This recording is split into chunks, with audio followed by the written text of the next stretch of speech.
There was once a merchant who traveled far and wide, carrying with him a heavy sack of precious gems. These gems were his life's work, the culmination of years of toil, risk, and sacrifice. He believed they were the key to his happiness, the proof of his worth, and the foundation of his future. One day, as he crossed a narrow mountain pass, he encountered a wandering monk sitting by the side of the road.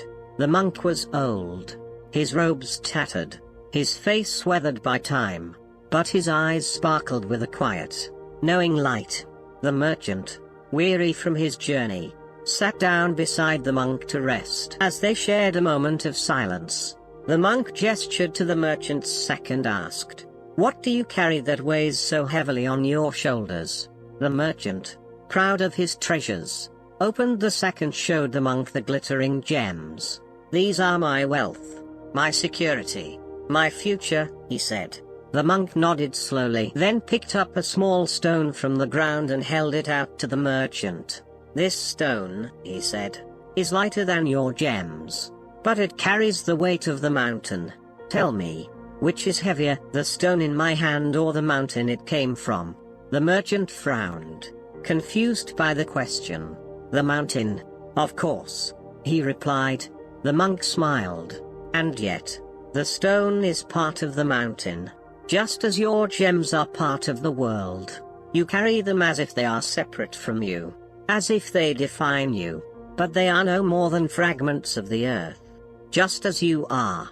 Why do you burden yourself with what is already yours?" The merchant sat in silence, the monk's words echoing in his mind. He had never thought of his gems this way, as part of the world, as part of himself. He had always seen them as something to possess, to protect, to strive for.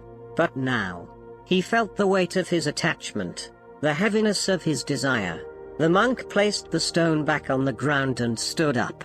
"When you let go of what you think you own," he said, "you will find that you have always been free." The merchant watched as the monk walked away, his steps light and unburdened. For the first time, the merchant felt the weight of his sack not as a treasure, but as a chain.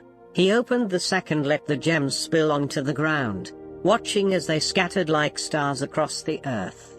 In that moment, he felt a strange lightness, as if a great burden had been lifted from his shoulders.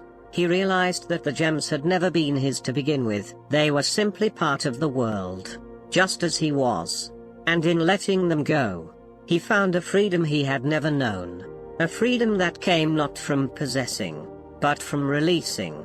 The merchant stood up, leaving the gems behind, and walked away with nothing but the clothes on his back and the lightness in his heart. He no longer needed to carry the weight of the world because he had finally understood that he was already part of it, and that was enough.